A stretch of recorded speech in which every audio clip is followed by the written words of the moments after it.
Communication हुआ। जब आप ट्रांसफर ऑफ पावर का डॉक्यूमेंट पढ़ेंगे ना, तो उस ट्रांसफर ऑफ पावर के डॉक्यूमेंट में जिन्ना और माउंटबेटन का कम्युनिकेशन है।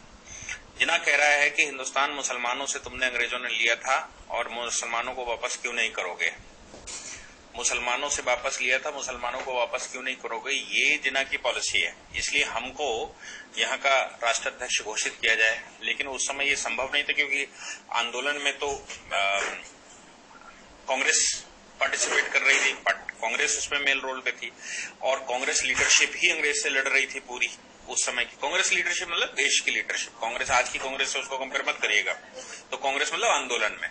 तो अब जिन्ना को कैसे सत्ता ट्रांसफर हो जाएगी, वो कांग्रेस भारी है। तो जिन्ना ने एक प्रस्ताव दिया कि हमको एक छोटी सी जगह हिंदुस्तान के अंदर दे दो जहां से मैं दारुल इस्लाम बना लूंगा।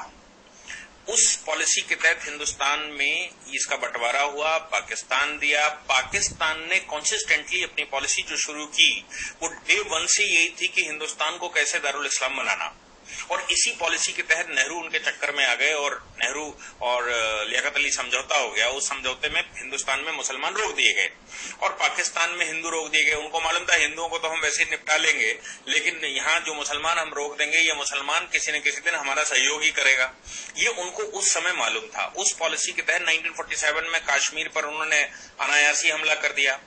1962 में चाइना से हमारा वॉर हुआ, हम थके बड़े बैठे हुए थे। 1965 में बिना किसी कारण के नेहरू के मरने के बाद जब शास्त्री जी सत्ता में बैठे तो शास्त्री जी के खिलाफ अपने आप उन्होंने युद्ध कर दिया बिना किसी कारण के, क्योंकि उनको एक कंसिस्टेंट पॉलिसी के हिंदुस्तान पर कब्जा कैसे करना, इसको दारुल इस्लाम कैसे बनाना।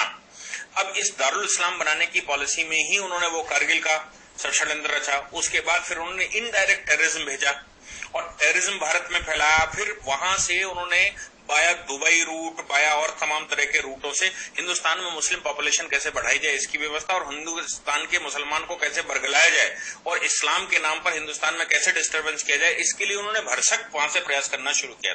हिंदुस्तान में पॉपुलेशन कैसे बढ़े, इसके लिए वहां से इस्लामिक स्कॉलर्स भेजे, जिन्होंने भारत में आकर कहा ये तो अल्लाह की देन है और पॉपुलेशन तो अल्लाह देते हैं, ये वही दे रहे हैं, वही खिलाएंगे, ये सब दुनिया भर की बात हुई।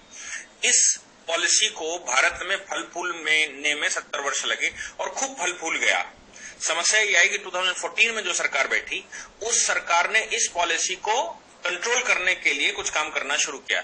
लोग कहते हैं कि आपने ये 370 2019 के बाद क्यों हटाया, आपने ट्रिपल तलाक 2019 के बाद क्यों हटाया, आपने, ये दुनिया भर की बातें।